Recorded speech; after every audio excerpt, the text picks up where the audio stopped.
upper lip nostril area.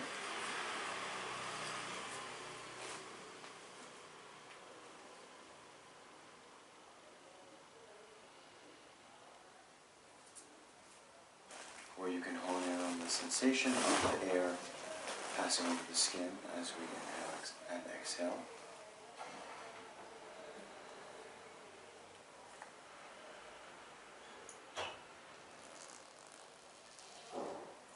But the rest of the instructions are the same. To try to remain focused on the object of meditation. And when other appearances come to the mind, not engage with them.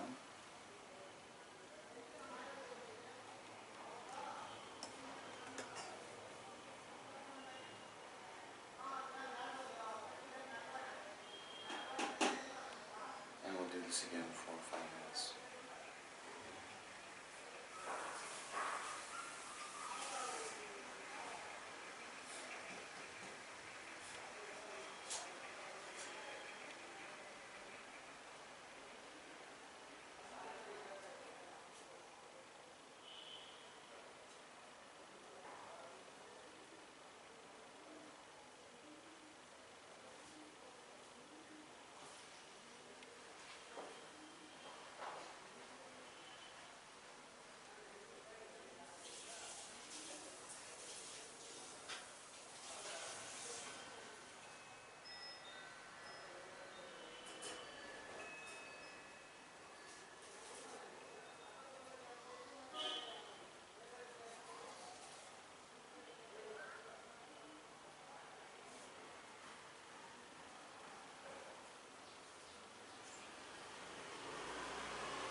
Okay, so please gently come out of the meditation and bring your awareness back to the room.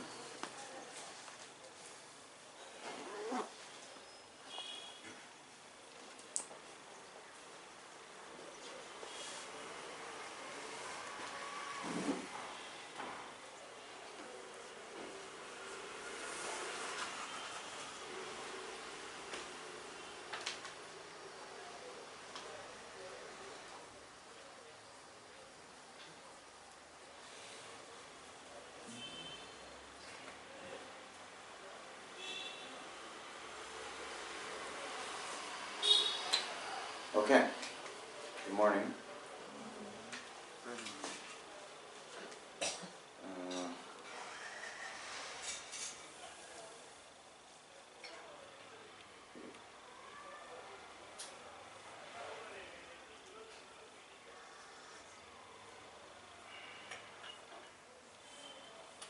So,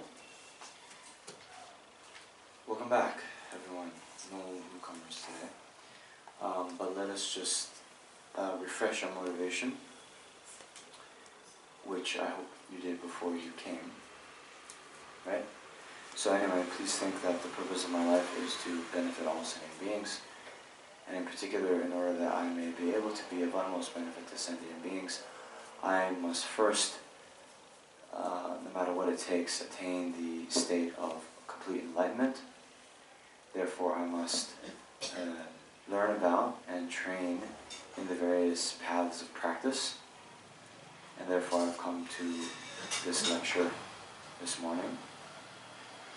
And then think that whatever positive energy that we have, that we will create in our time here together, may only become the cause for all sentient beings, vast as the vastness of space, to quickly attain the state of pain and sorrow and full enlightenment.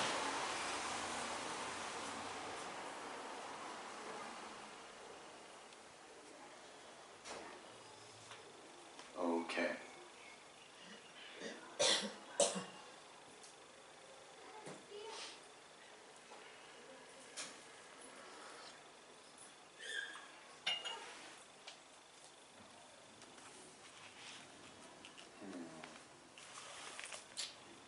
So, why don't we just jump into the lecture? Yeah?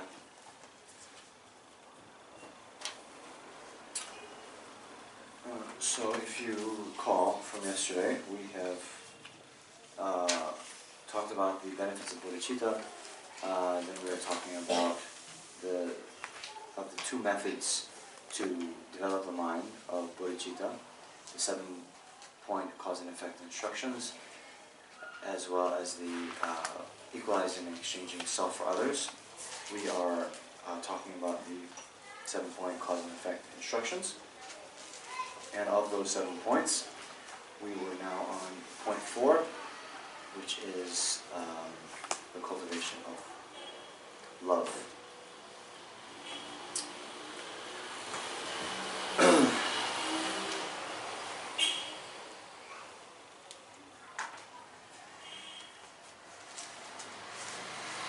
Oh, but actually,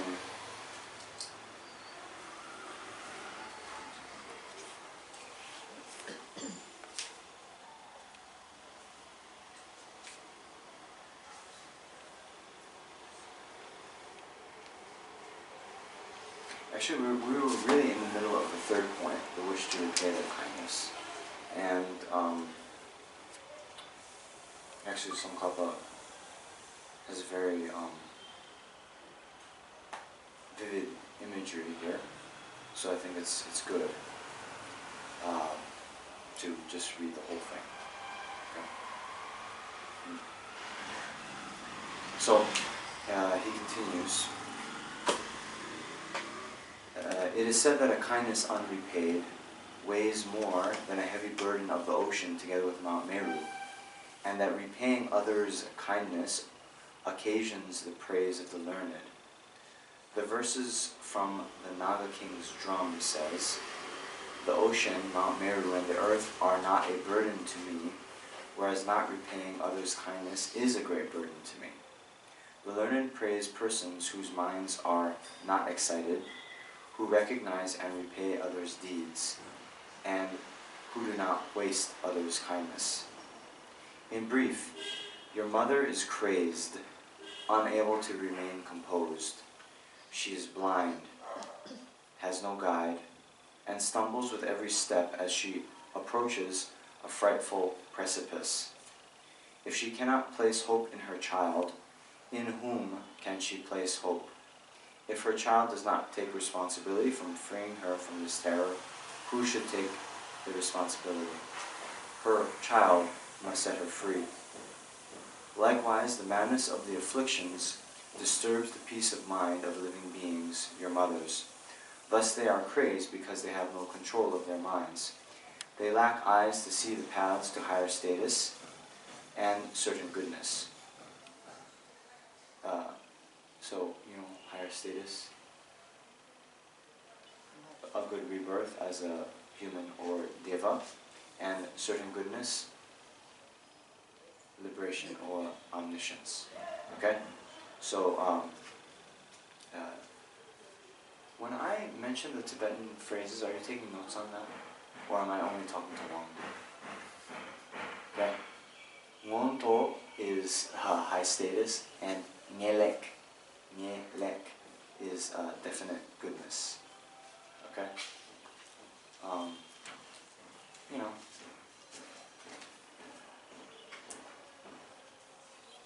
And it's important to know because sometimes the English translations are, different authors have different ones, first of all. And then sometimes they're a little bit, let's just say varying in their accuracy and quality, right?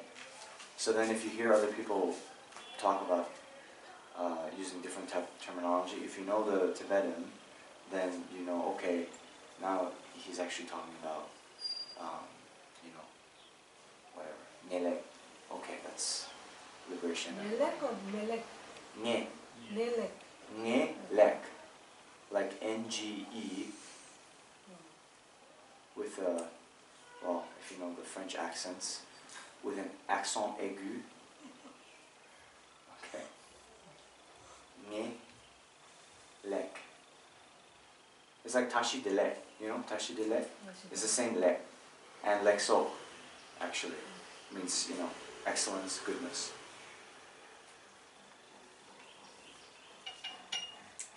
And so, the point is, those are the two states that are beyond samsara, right? So that's the only state where there's definitely goodness. It's certain, because there's no samsara suffering. Understand? Okay. They have no true teacher who is a guide for the blind. They stumble because their wrongdoing cripples them at every moment. When these mothers see the edge of the precipice of psychic existence in general, and the miserable realms in particular, they naturally take hope in their children, and their children have a responsibility to get their mothers out of this situation. Therefore, with this in mind, repay your mother's kindness by definitely causing them to emerge from psychic existence. Shantideva's Compendium of Training states, crazed by the afflictions, blinded by ignorance, stumbling with each step on a path with many a precipice, you and others are always subject to sorrow. All beings have similar sufferings. So then Tsongkhapa says, although it is said that it is improper to look for others' faults, and that it is wonderful to notice even a single virtue, here it is appropriate to consider how others are helpless. You guys understand? So, this is an important point. So remember yesterday we were saying that the way things appear to us is as dependent on our own karmic propensities and situation, as it is some object kind of out there, right? So in that sense, to not be so judgmental and not be so quick to judge things as being, as they appear, right? And we're putting it especially in the context of, like Maitreya appearing as a sick, wounded dog to a Sangha, right? So that, the people that we experience as being annoying or irritating, getting on our nerves, they could actually be Buddhas and Bodhisattvas appearing in that way, right? So, in that context, when we're trying to practice patience, it's not good, it's not helpful to look for others' faults, right? But here in this context, since we're trying to develop compassion, then we need to consider how sentient beings are suffering, right? So, that is no contradiction, right? Just like, right, in the earlier contemplation on how all sentient beings have been our mother, right? Well, it's also true, using the same logic, that all sentient beings have been our murderer, right? All sentient beings have, eaten us for lunch, right? Right? So then one can say, well, why are we contemplating that their mother is equally true that they've also, killed us and harmed us, right? And so the point is, in this context, we are trying to develop compassion for them, right? In the other context, if we are trying to develop the equanimous mind, that is when we mention or contemplate how all of our relationships are constantly in flux, right? Understand? So, you guys, just using a little bit of intelligence, should know, right? It's just like different types of medical treatments. When you have a certain kind of illness, then people might be asked to fast, right? Or whatever, right? Where in other times they could be asked to, eat well. You know what I mean, right? Okay. All right. So now, the cultivation of love. So it's actually interesting, because, let me just read this, okay? So in order to understand the cultivation of love, you must know the following topics. The object of love is living beings who do not have happiness, okay? The subjective aspects are thinking, how nice it would be if beings were happy, may they be happy, and I will cause them to be happy, okay? So, in this context, what is love in Tibetan? Jampa, right? And in this context, in the 7-point cause and effect instruction, what word did they use? Yi-ong Jampa, right? Yi is mine, Ong is like, approaching or nearing, or like going towards, I guess, I don't know. So it's like a mind that's going towards. So I say like, affectionate love, okay? That sees beings as being, near and dear, lovable, right? But here, Tsongkhapa actually, these, how nice it would be if beings would be happy, may they be happy, I will cause them to be happy. That's like the regular type of Jampa. And when we meditate on the 4 immeasurables, right? Then there's 2 ways to do it, right? But in the Jorcha, or the other preliminary practices, you would meditate on the 4 aspects of each of the 4 immeasurables. Yes? Anita, what are the 4 immeasurables? Okay. What? What's it? Again, there's 2 Anitas here. Oh, hey. Right? So here again, there's, do you know Nishida? Okay. So there's immeasurable love, immeasurable compassion, immeasurable joy, and immeasurable equanimity. Okay? So the very standard way of doing is just to think, right? Immeasurable love, may all beings be happy. Immeasurable compassion, may all beings be free from suffering. Immeasurable joy, may all beings never be separated from the happiness that is without suffering. And immeasurable equanimity, may all sentient beings abide in equanimity, free from attachment for those held close and aversion for those held distant. Right? May all beings be free, abide in equanimity, free from attachment to those held close and aversion for those held distant. Okay?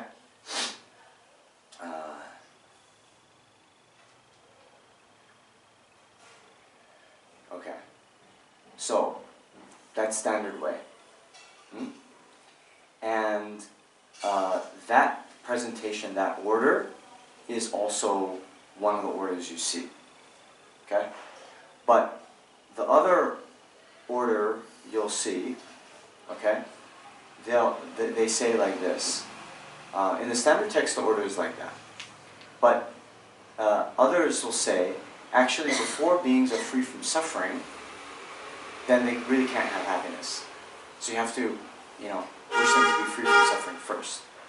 So compassion will be before love. But also equanimity, well, that's the main thing, that's the kind of prelude to all of this, right? So first, you'll wish equanimity, right? May all beings be free, abide in equanimity, free from attachment to friends and aversion to enemies, right? Then compassion, then love, then joy. Okay? So just so you guys know. But then there's the other presentation that has, for each of the four, there's four other aspects. Right? And so the first will be, just like Tsongkhapa is saying here, like how nice it would be if beings were happy. Right? So it'd be like, Semchen tamche dewa dam dena chi marun. Right? Then, may all beings be happy. Okay?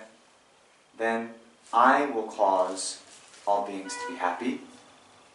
And then, there's a supplication, like, please, Guru Buddha, bless me or inspire my mind that I may be able to cause all beings to be happy. Right?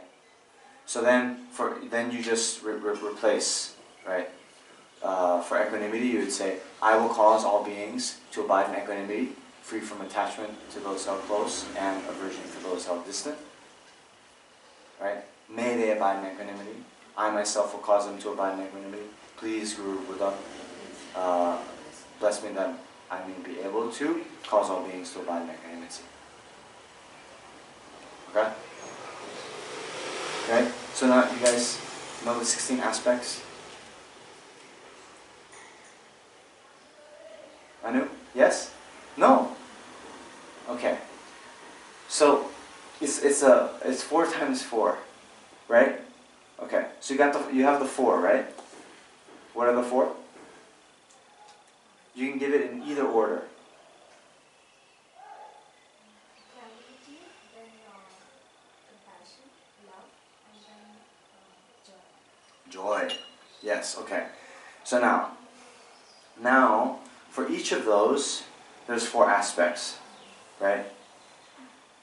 How wonderful it would be if beings were to abide in equanimity. May they abide in equanimity. I will cause them to abide in equanimity. Please, Guru Buddha, bless me, then I may be able to cause them to abide in equanimity. Okay? right? And then instead of equanimity, you would put in, you know, free from suffering. Had happiness, you know, had the happiness, or never separated from the happiness that is without suffering. Right? So you got the 16? Great. Okay? So, why am I bringing this up?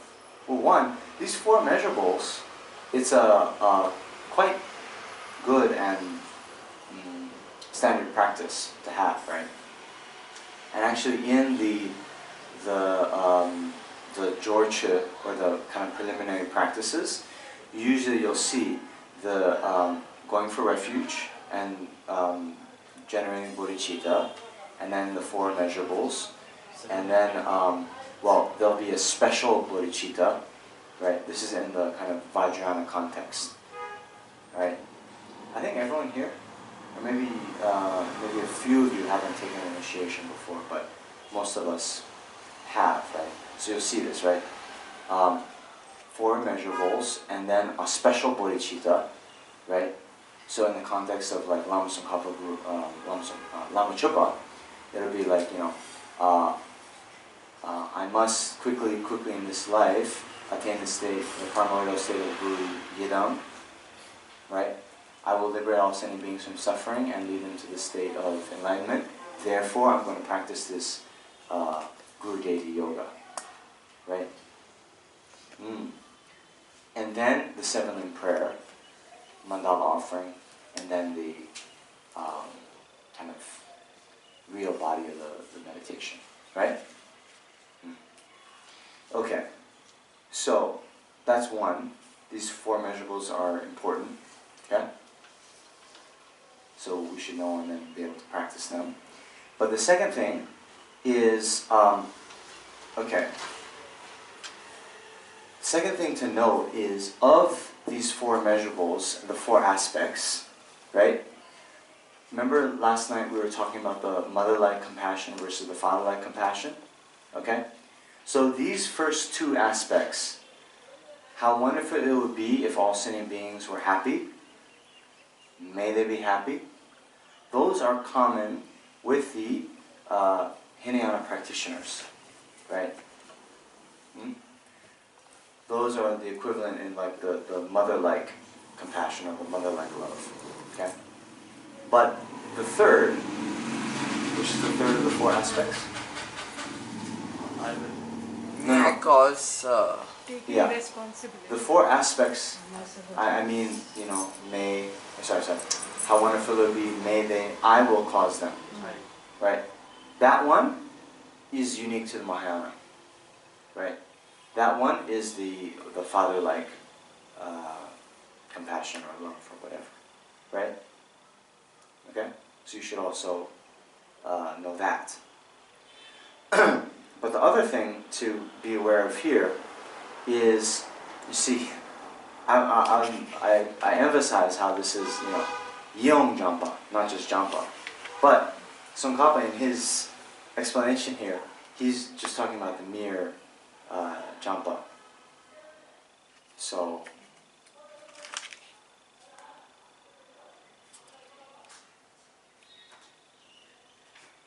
am I contradicting Tsongkhapa?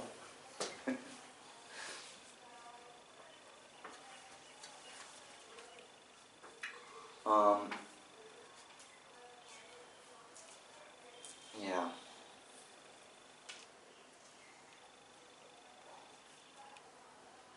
See, the answer is maybe.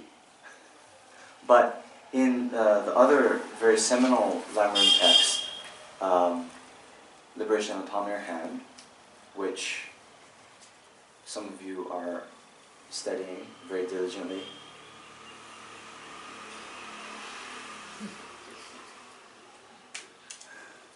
then Pabongko Rinpoche is very clear on this point that it is the Yeong Jampa, right? Because here it's even translated as meditating on the love that comes from the force of attraction. So, again, Yeong Jampa, yeah?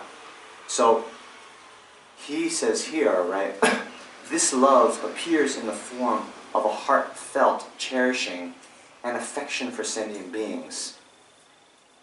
Right?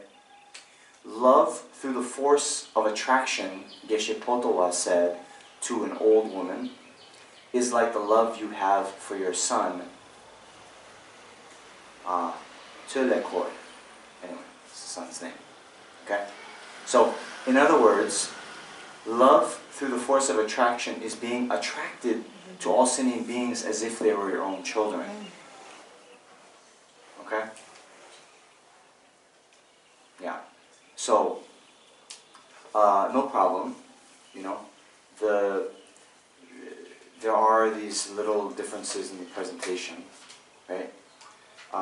So, this doesn't mean if we're following Pabonka that we then don't meditate on the regular love that wishes sentient beings to have happiness, right? So actually, then Pabonka Rinpoche continues here and says, this love does not need a separate meditation topic. You will develop it automatically when you have developed some feeling for the preceding 3 sections. What are the preceding 3 sections? Seeing others as mother. Okay, just hold on. Who do we want to ask? Anu, you're on a roll. Okay, what are the 3 preceding sections?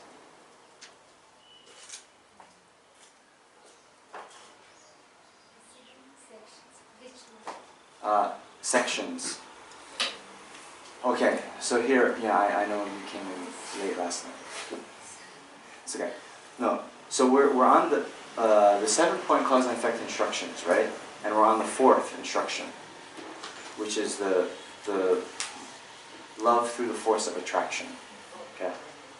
See, this is why. Yeon Jampa, let's just say Yeon Jampa, right? Affectionate love, whatever you want to call it. Okay? So the 3 preceding is recognizing all beings have been your mother, remembering their kindness, and wishing to repay their kindness. So Pabonka Rinpoche is saying, you actually don't need a separate meditation for this, because if you've done those 3 preceding meditations well, you know, then that force of attraction naturally will come. Because you're already seeing, if you're really seeing all sentient beings as your mother and being kind, and you want to repay them, then, you know, there's no more further work to do to generate this force of attraction. Right? So, contemplate as follows. I can discount the uncontaminated happiness in the mind streams of all sentient beings. They only have the contaminated sort. Even the thing they take to be happiness has not transcended the nature of suffering. How wonderful if all sentient beings had happiness. May they come to have it. I will procure for them such happiness. Okay? So, hi, good morning.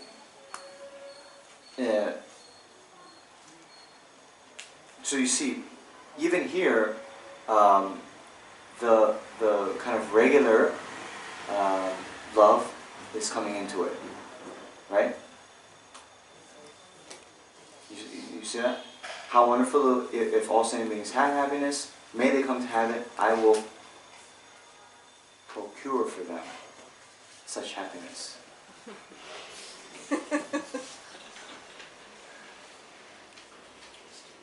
It's like very weird translation. It's like, you know.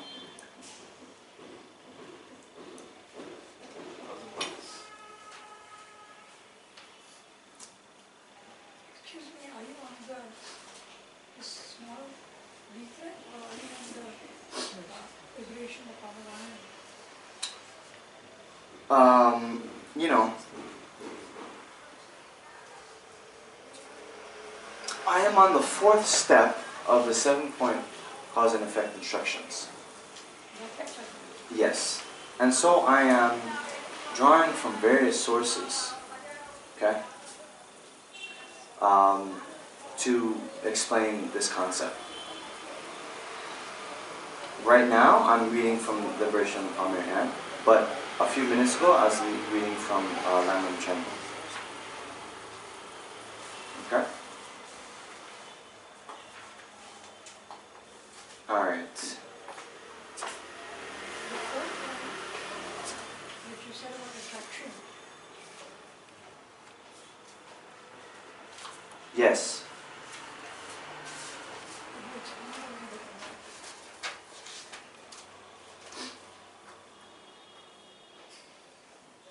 Okay.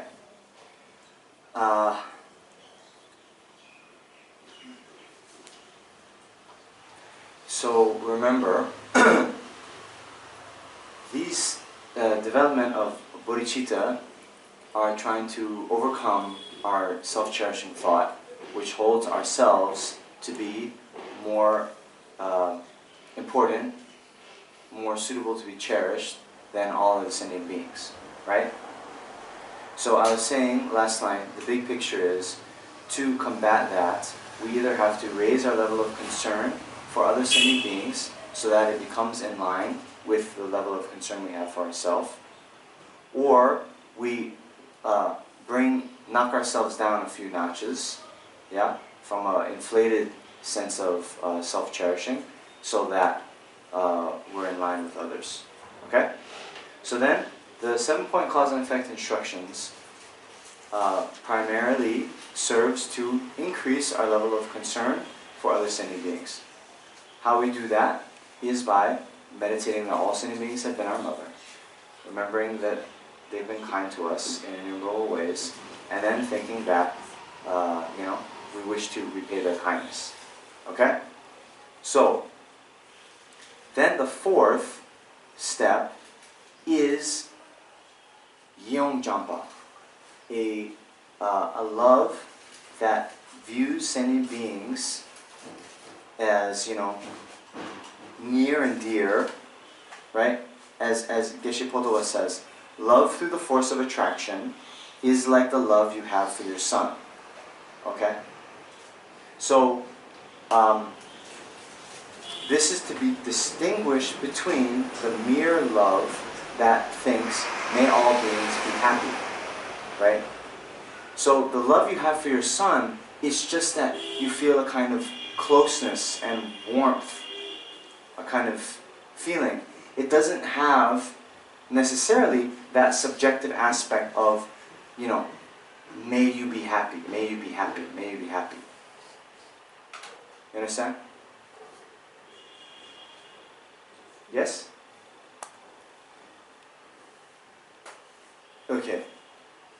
Maybe not. So you have these two things, and how is it translated? Right? For any kind of mind, right, you have the object, okay? And then you have the subjective aspect. Okay? So the object of love, okay, or compassion, or any of these four measurables is sentient beings, living beings. Okay? Right? But you can have the same object, right, sentient beings, and then have a different subjective aspect, thinking, may they be happy, or may they be free from suffering. Okay? Alright. But here in this case, the subjective aspect is more just like, how to even put it into words? It's like, I don't know. Spontaneous. Close feeling. Kind of, yeah, close feeling. Right? So, what Tsongkhapa is saying, what Bongka Rinpoche is saying is, actually this type of affectionate love will come naturally after having done the first 3 meditations. Okay? Alright. So it's more like a checkpoint. Yes.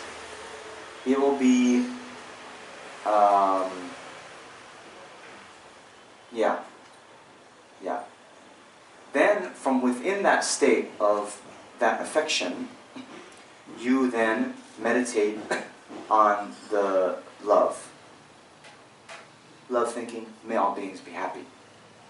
Right? So, This product that you jump out.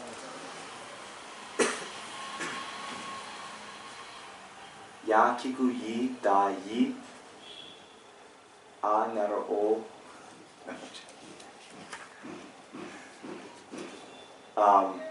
Well, yi.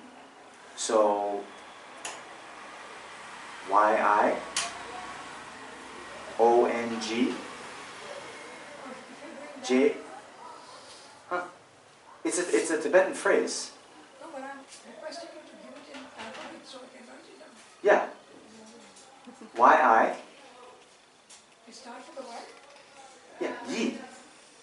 So you can do it. That's the thing, right? Okay. How would you write yi? I would write Y-I. I don't see your pen moving. Om. Om. O-N-G. Jampa. J-A-M-P-A. What is O-N-G on this? Om. Om. Om. Om. O-N-G.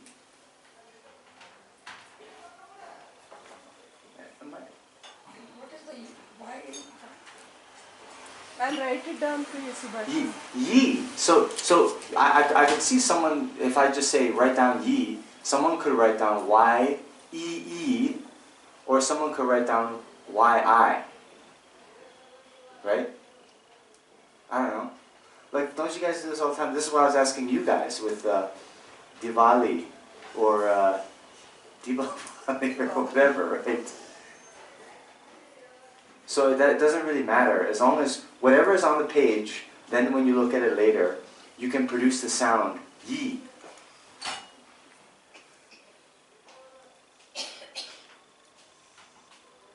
Yeah? So, what is it? Okay. I'll check up later with Tenzin. Oh man.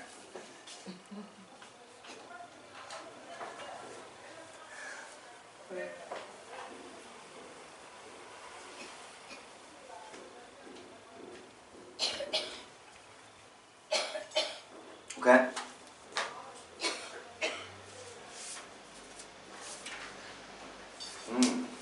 So where are we?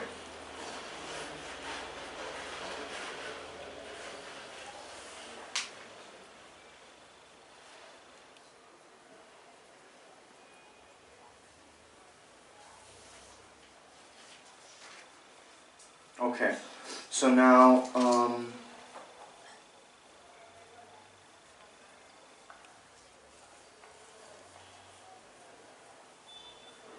nice, okay. So now there's some advertising, right? Some advertising of the benefits of love, okay? The array of qualities and Manjushri's Buddha realm, okay, says, in the northeast is the land of the conqueror Bodhisattva, called Decorated by 1,000 Universes. There, living beings have a happiness which is like the bliss of a monk who experiences a cessation.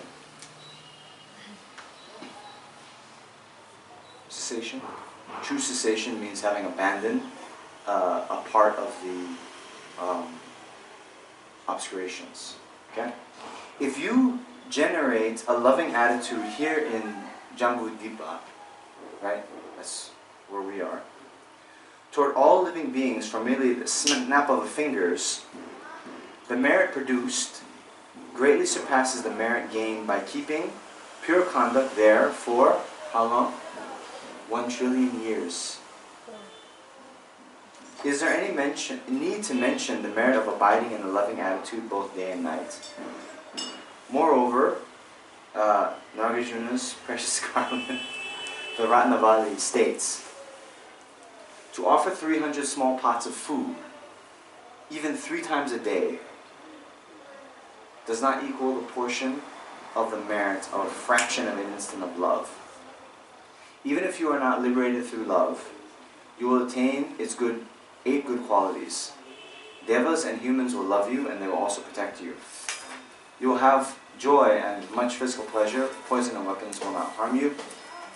You will attain your aims effortlessly and will be reborn in the world of Brahma.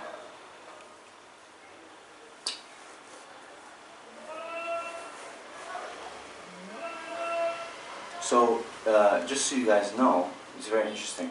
Tsongkhapa here, I mentioned before, but he cites the Compendium of Trainings by Shantideva, which says that you should think wholeheartedly about the verses in the Sutra of Golden Light, right? Which discusses the cultivation of love and compassion. It further says that you should at least recite and meditate on the following verse from the sutra. Through the sound of the sacred golden light's great drum, may the sufferings of the miserable realms, the sufferings brought on by the Lord of Death, the sufferings of poverty, and all sufferings be extinguished in the 3 realms of the universe of the 3 billion world systems. So, I think that is what, chapter 4 or 5? The chapter on the sound of the drum? Yeah. There's all those kind of aspirations by the sound of this drum, you know, and then there's all those aspirations. So, in that way, there's many kinds of meditations. Actually, can someone bring me a Sutra of Golden Light? You don't know the Sutra of Golden Light. What's your name? Raj? No. Rajni. Rajni. Subhashini, can you spell that for me? J-I-N-I. What? What happened? No. Just having fun. Okay. Yeah, so chapter... Yeah.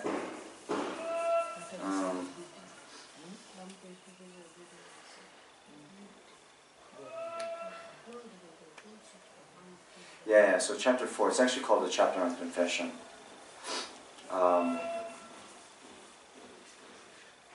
Yeah, wow. So it's quite long, but yeah, it's actually the 4th verse in the 4th chapter. It's a little bit different translated, but by the sound of this majestic drum of golden light, may the suffering of the lower migration, yama, and poverty of the 3 realms of the 1,000 worlds cease to be. By the sound of this majestic drum, may the ignorance of the world be dispelled, with fears quelled, just as vanquishing stages are unafraid.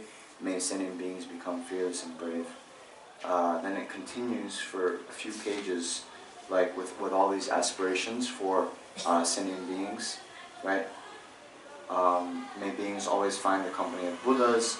Through renouncing every harmful act, may they engage only in virtuous deeds. You know? Yeah, so it's about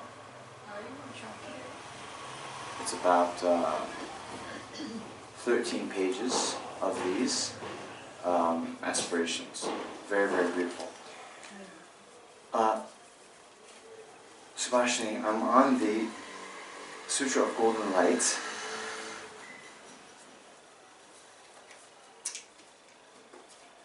Okay. But now I'm back to Lamrim Chenmo. Okay. You guys got me, right? Okay. So then, again, the stages of cultivating love are as follows. First, cultivate love towards friends. Then cultivate love towards persons you have neutral feelings. Then cultivate love towards your enemies. Then gradually cultivate it toward all sentient beings. Okay? Then the way to cultivate love, just as you can develop compassion once you have repeatedly thought about how living beings are made miserable by suffering, develop love by thinking repeatedly about how living beings lack all happiness, both contaminated and uncontaminated. So, do you guys know contaminated happiness? Samsaric pleasure. Okay.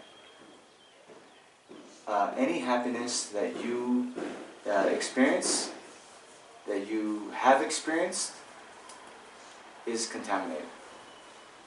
Okay?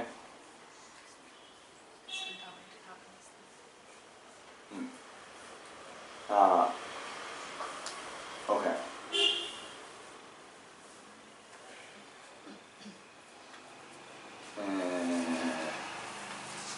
The happiness that we experience is all contaminated. Contaminated by what? Contaminated by the afflictions, primarily. Okay? So, again, the Tibetan, right? Zak Che. So, the Zak is afflictions. Che means possessing. Okay? So, it's like this, okay? Later, when we have ice cream, okay, there'll be some pleasure. Okay? How has that pleasure arisen? It is because the fundamental cause actually is in the past we have created some virtue. And then that virtue is then ripening. When it meets the condition of the ice cream, it ripens as a pleasant sensation within our mental continuum. Okay? So, when we did the virtuous action in the past, it was done with a kind of conjoined with a sense of inherent existence. The false, fantasized way of existing. So just as an example, maybe we did some action of generosity in the past, right? Where we gave charity to someone, okay? But it was done even without explicitly thinking like this. There is an implicit kind of mind working that held the giver, yourself, the gift, and the action of giving as all being kind of inherently existent, independently existent in and of itself. Okay? So, it was an action of giving, right? Which, let's just say we had a good conventional motivation, right, of wanting to help others. So it was virtue, right? But since it was tinged with that grasping to inherent existence, the operation of that mind, then we call it contaminated. So those virtuous actions will then ripen as pleasant experiences within samsara. Okay? Right. So uncontaminated happiness would only operate in someone who is, either, you would necessarily need to have a direct realization of emptiness. For someone on the Hinayana path, it would be an arhat. For someone on the Mahayana path, they would have to be an Arya Bodhisattva. Anyway, the point is, you think repeatedly about how living beings are lacking in happiness. Then when you become familiar with this, you will naturally wish for beings to be happy. In addition, bring to mind various forms of happiness and then offer them to living beings. Okay? Can I ask something? Yes. Yeah, but I, of course, reserve the right to not answer. But go ahead. How come most of the things in the Buddhist context are contaminated, or the self is not perceived properly? The self is what? We do not perceive the self in its actuality or what it really is, but it's a fantasized reality. There is so much of negativity in it, in terms of we're trying to be positive and wishing joy, equanimity, everything. And yet everything is tinged with contamination.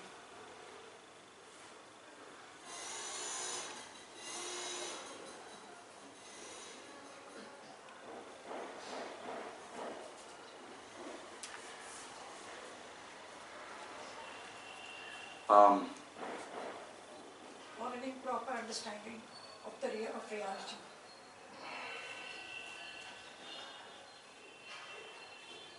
Yeah.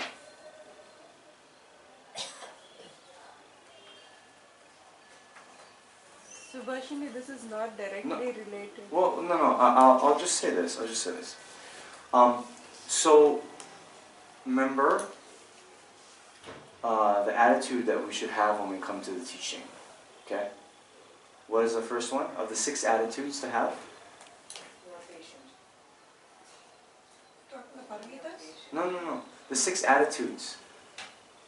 6 attitudes. The 6 attitudes. Remember, how to listen and engage in the teachings. There's the 6 attitudes. The 3 faults of a pot and the 6 attitudes. View yourself as a patient. View the Dharma as medicine. View the Buddha as a doctor. Right? View continued practice as the way to achieving health. View the Tathagatas as excellent beings, and wish that the Buddha's teachings remain long in the world. Okay? So what is the first one? View yourself as a patient. Okay? So your first thing when you say, oh, why is so everything in Buddhism contaminated and all this? I disagree with that. Fundamentally. Right? It's like we go to a hospital and it's like, why is everyone sick? Right? So we who have come here to the teachings, right? We are the sick. We're the sick ward. We're suffering in samsara. But like the seals of what makes something the Buddhist thought is that all contaminated phenomena are in the nature of suffering. But are all phenomena in the nature of suffering? No way, right? So the Buddhas, or even the people who have attained nirvana, liberation, there's no more contamination at all, right? So for the sick people, right? Now I'm maybe taking a big step, but I'm just assuming that the sick people want to get healthy, right? Okay? So if for some reason, you're like, I'm suffering, but nirvana, enlightenment, no thank you, okay? Then maybe you can find something else to do on your Sunday mornings. Really? Okay? What we're trying to do here is to get liberation and enlightenment. Okay? And in order to do that, what do we have to do? Even to get mere liberation from samsara, the necessary thing is to develop the wish. I want to get liberated. Okay? So then what is necessary to do that? You need to see, okay, liberation from what? Liberation from samsara. Then you need to see why you need liberation. And in order to see why you need liberation from samsara, you need to reflect on the faults of samsara. Why samsara is a hellhole that you can't bear to even stay one more minute in this situation. And in order to do that, you need to then reflect on the faults of samsara in depth. Which is why the Buddha, the first thing he taught was what? Four Noble Truths. And of the Four Noble Truths, what was the first? Truth of suffering. So I mentioned many, many, many times over the years, okay? And now that we have videos, we can maybe edit something for you. And maybe we should also edit you in the lecture. So you can hear how many times you've heard this, right? That the point of the Buddha teaching the Four Noble Truths and the truth of suffering first is so that it would counter the excessive attachment, clinging to the wrong view that there is some kind of true happiness within samsara, which there is not. But as long as we think like, oh, it's not too bad, no problem, things are okay, then we're not going to want to go to the alternative, liberation. You know, like who? You know that analogy? Who was it? Forget. But there's an analogy of the prison, right? The prison of psychic existence. Okay? Then you can imagine if you're in a prison, like in the US where they have for white-collar criminals, right? They have the tennis court, you know, they have the jacuzzi and so forth.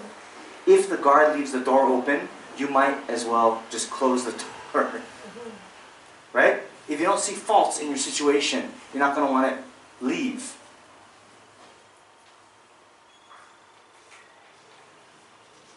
Yes?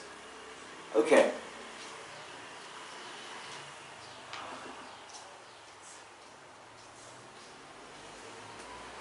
So Subhashini, do you hear the words coming out of my mouth?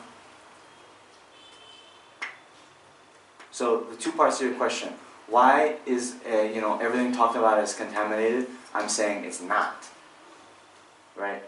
But it is talked about as being contaminated to who? The people who are not liberated from samsara. And that's the reality. And why does Buddha emphasize that so much? Because he's trying to help us overcome our preoccupation and our wrong views, thinking that there is true happiness within samsara. So once we've abandoned that view, then we search for an alternative, liberation, enlightenment. And then we put effort. You know?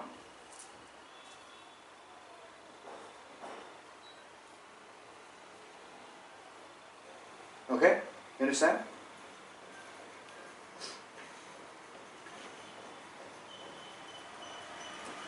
Okay. Everyone else understands too? Yes? So, hi. You came in late, it's okay. Have you been here before? Okay. Well, welcome. So yeah, we've had this kind of weekend intensive.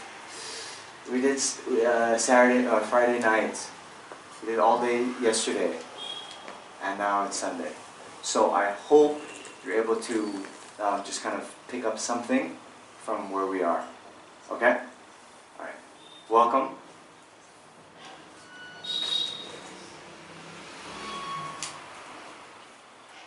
Okay.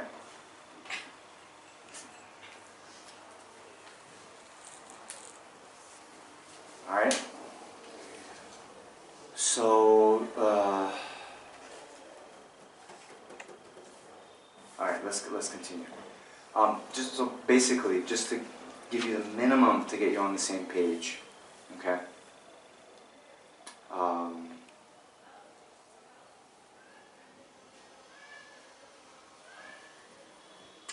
The most important thing. Well, I don't know the most important thing. Let's say one of the top 3 things in terms of importance, right, that we always have to keep in mind is, our motivation, right? Why do we do the things that we do? Okay? And here in the kind of Dharma context, right, we want to be happy, we want to avoid suffering. That's true about ourselves, that's true about all sentient beings. Okay? So just what I was saying here, since we want stable happiness, we need to inquire into what are the causes of happiness. Since we don't want suffering, we need to inquire into the causes of suffering. And then we need to respectively abandon the causes of suffering and develop the causes of happiness. Okay? Then what we were saying with this contamination, right?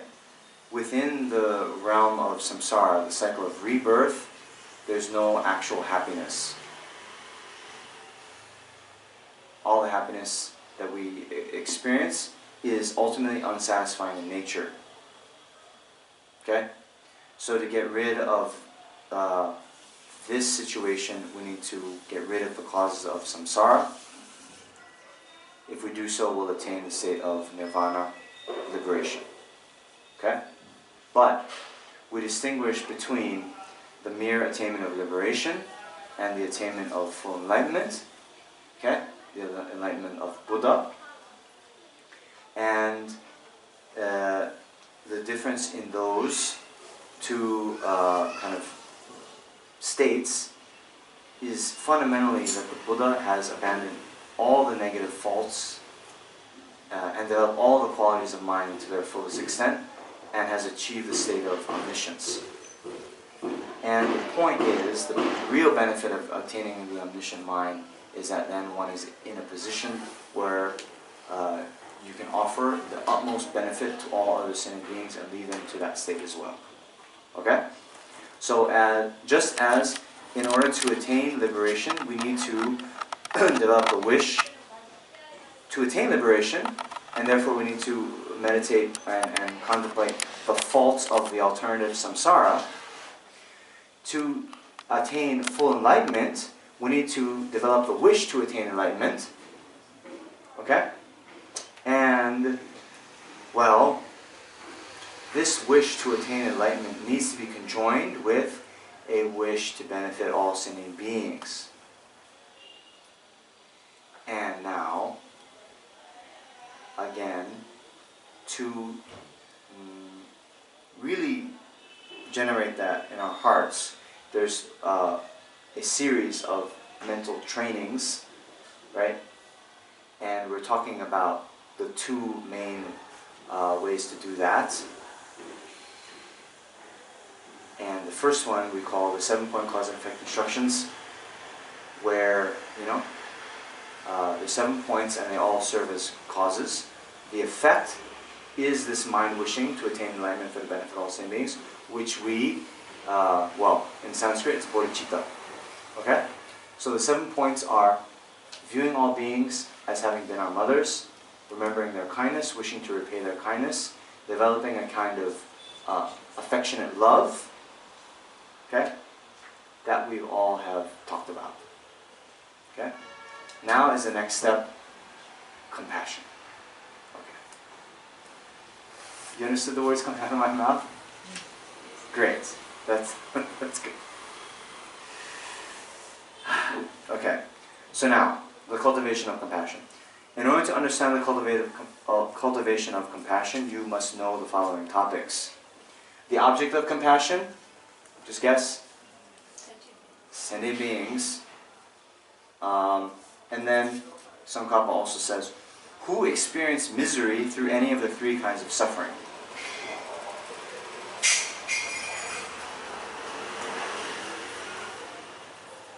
The subjective aspects are thinking, how nice it would be if living beings were free from suffering. May they be free from suffering, and I will cause them to be free from suffering. The steps of cultivating compassion are first to cultivate it toward friends, then to cultivate it toward those beings for whom you have neutral feelings, and next towards enemies. When you have equal compassion for your enemies and friends, cultivate it gradually toward all living beings in the 10 directions.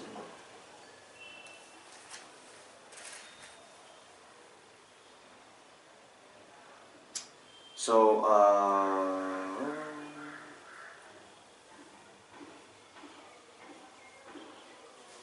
interesting.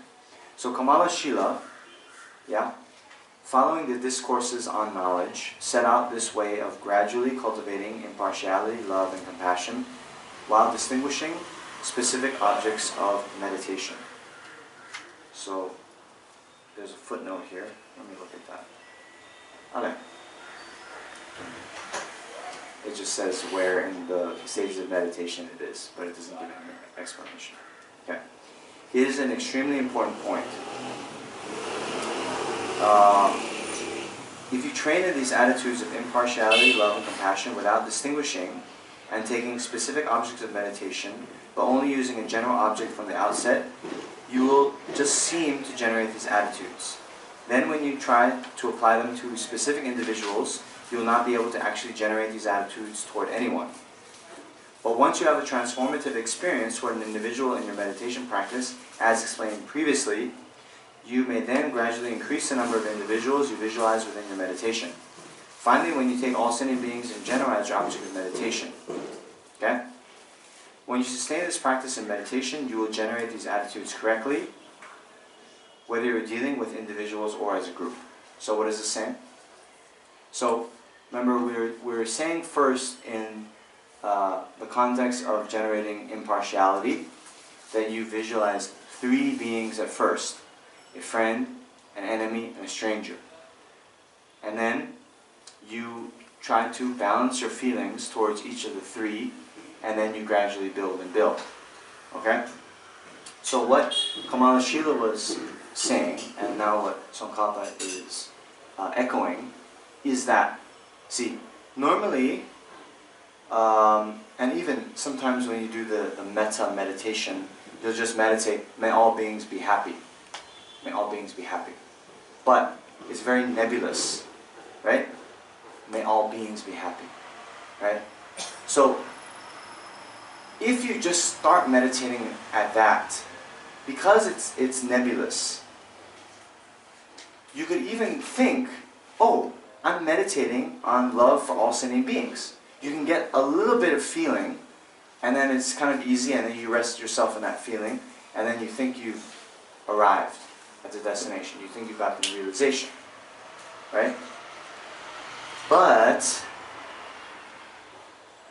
it's actually, how do you say, obscured by this all sentient beings thing, right? All sentient beings. So rather, what is being recommended here is by having specific people, right, vividly in the space in front, and you meditate on them, you get a more pronounced feeling.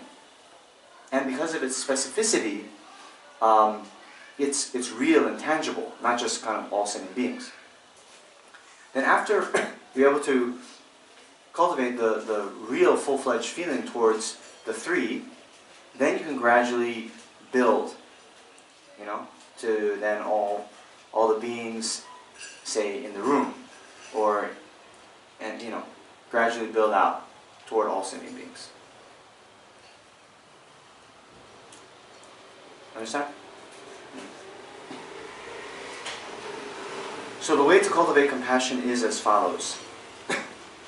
Consider how these living beings, your mothers, experience general and specific sufferings after falling into cyclic existence. I have explained these sufferings earlier. Where? In the middle scope. In the middle scope of the lam rim, the false of samsara. Okay? Moreover, if you have developed an awareness of your own general and specific sufferings by training in the path of a person of medium capacity, you will assess your own situation and cultivate compassion towards others. By following this method, you will easily generate compassion. Considering your own suffering creates the determination to be free. Thinking about other sufferings creates compassion. However, if you do not first consider your own suffering, you will not reach the key point of the practice. So this is actually another reason why there's the emphasis on, the suffering nature of samsara. Because, see, by meditating on the faults of samsara, and you meditate about how you are experiencing it, you'll, as they say, generate the mind, the determination to be free. Determination to be free, right? The thought of renunciation, right? When you contemplate the sufferings of samsara and think about how other beings, who, by the way, have been your mothers countless times, have showered you in kindness, and if you think about how they are suffering in this plight, you'll develop the mind of compassion, wishing not only that they're free, but taking on the personal responsibility that I must do something to free my mothers. Okay?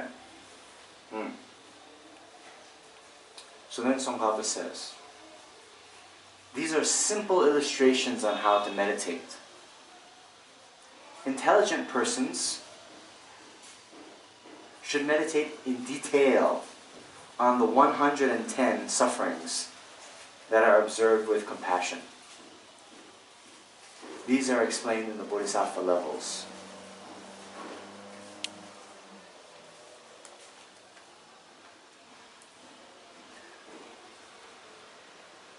Let me see. Man, you know, I'll just mention.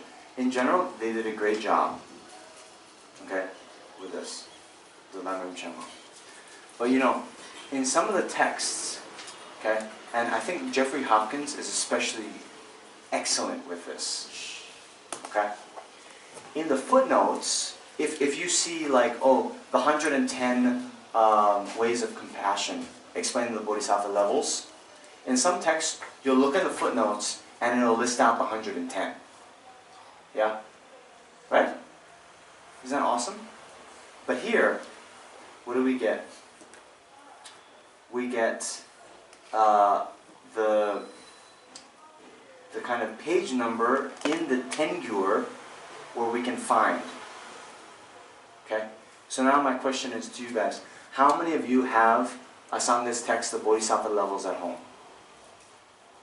Asanga's text. How many of you have the whole Tengyur at home? No, right? So then it's a little bit difficult.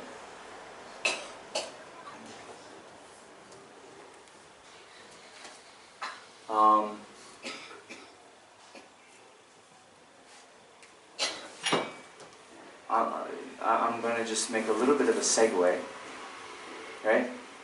And just explain a little bit about the excellence of the footnotes that Professor Hopkins does.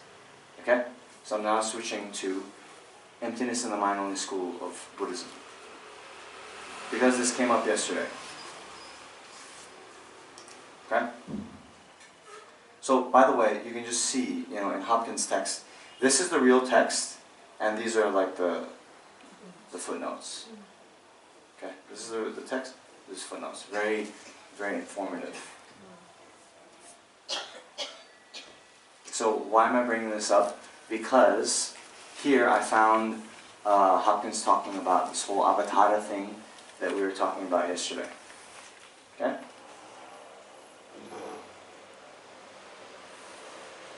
And sorry if you didn't come yesterday. So Umala Jukpa or Madhyamika Avatara, okay, then here's his footnote. Since Chandrakirti often refers to Nagarjuna's treatise on the middle, merely by the appellation Madhyamika, okay, the Madhyamika of Madhyamika Avatara is held to refer to a text propounding the middle, specifically Nagarjuna's treatise on the middle way. Okay? This is what we talked about before. Okay? My translation of Avatara, Jukpa, as supplement is controversial. Others use introduction or entrance, both of which are attested common translations in such a context. My translation is based on the explanation by Tsongkhapa that Chandrakirti was filling in the holes in Nagarjuna's treatise on the middle. See Tsongkhapa, Kensur Lectin, and Jeffrey Hopkins, Compassion in Tibetan Buddhism, and then it gives the publishing details. Pages 96 to 90. Anyway, among the many meanings of the Tibetan term for avatara, jukpa, it can mean to affix or to add on. To summarize the oral teachings of the late Kensur Ngawang Lectin, avatara means addition, in the sense that Chandrakirti's text is a supplement historically necessary to clarify the meaning of Nagarjuna's treatise on the middle. He wanted to make clear that the treatise should not be interpreted according to the mind-only system or according to the middle way autonomy system, the Sarjantika Madhyamika, right? The founding of which was attributed to Bhalaviveka. During Nagarjuna's lifetime, Bhalaviveka had not written his commentary on the treatise, nor had he founded the system, his system. Therefore, it was necessary later to supplement Nagarjuna's text to show why it should not be interpreted in such a way. Nishida, you understand? Is that yes? No. I think because it's in the context of Avatara. No. Just hold on. Okay, look. Okay, this is all, by the way, I'm going off on a tangent, but some of the more experienced students, you should know this. Okay? We have Nagarjuna, who wrote the Mula Madhyamika. Okay? Alright. Then, later, there was the Indian master, Buddhapalita, who wrote a commentary on Mula Madhyamika. Then, Bhaviviveka saw Buddhapalita's commentary and criticized. Said, you have all these, how do you say, you've done all these inappropriate things. It's not good, your commentary. Basically, I'm paraphrasing, okay? Then came Chandrakirti, who came to Buddhapalita's defense and said, actually, Bhaviviveka, when you criticize Buddhapalita, those criticisms are not valid. And by the way, your own commentary is riddled with these faults. Okay? So, Chandrakirti then wrote, the Clear Words commentary, which is a commentary on Nagarjuna's fundamental wisdom. He then wrote the Madhyamika Avatara and his own commentary on the Madhyamika Avatara. Okay? Alright. So now, Madhyamika Avatara. Madhyamika is what? But in this context of Madhyamika Avatara, what does the Madhyamika refer to? Mula Madhyamika. The Mula Madhyamika. Okay? The text by Nagarjuna. Okay? And Avatara, Hopkins is saying it should be translated as supplement because he is then supplementing Nagarjuna's text, right, by showing how it should not be interpreted. Okay, so first of all, hold on. There's the Madhyamika, Mula Madhyamika. In Nagarjuna's lifetime, Bhaviviveka did not write his commentary to it. He did not write the criticism of Buddhapalita. Okay? And also, during that, in the Mula Madhyamika itself, Nagarjuna does not refute the mind-only school view. You understand? So historically, Mula Madhyamika comes, then afterwards, the Chitta Mantra, or the mind-only school, and the Sarsanjika Madhyamika interpretations come later. Then after that, Chandrakirti comes. And so he's supplementing the middle way, showing that the subsequent developments of the mind-only school and the Sarsanjika Madhyamika are not valid, and they're not the way to interpret Nagarjuna's text. You understand? Chandrakirti does that. And therefore, Hopkins is saying, actually Chandrakirti himself, in his commentary to the Madhyamika Avatara, says that he is doing this to show, right, how the Mula Madhyamika should be interpreted, in a way that is, uncommon, or like refuting the Chitta Mantra and the Sarchantika.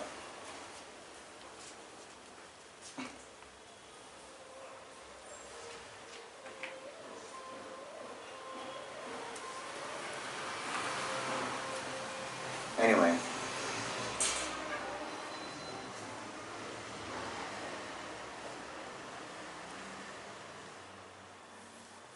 Okay.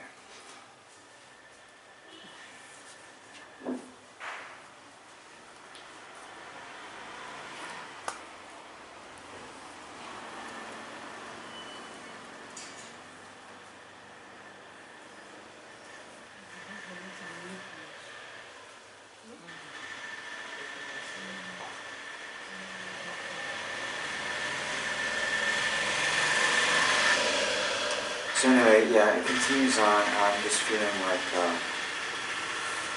yeah.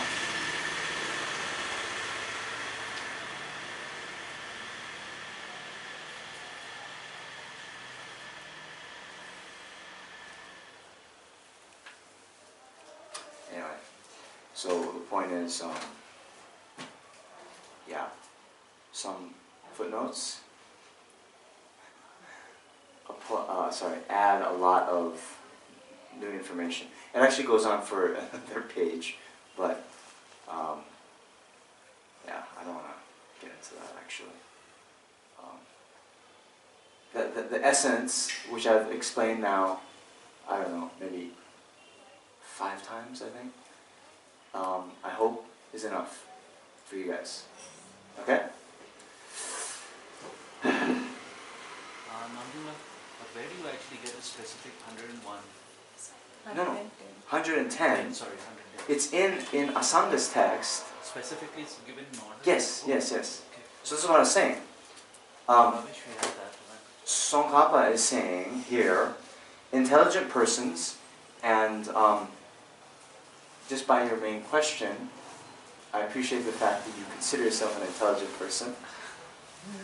Intelligent person should meditate in detail on the 110 sufferings that are observed with compassion. These are explained in the Bodhisattva levels. Okay? So Bodhisattva levels, Jangsa in Tibetan. Right? So then I was hoping, when I looked then in the footnotes, that he would give, these translators would give the 110.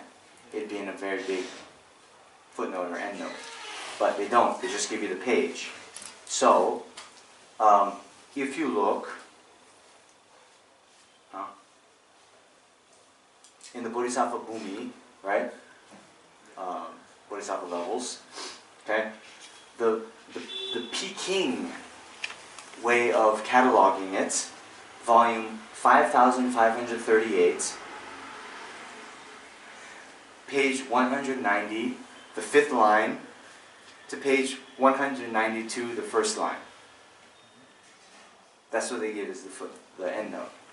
So what I'm saying is, that is of limited benefit because, do you have the Peking edition at your home? No. Anyway.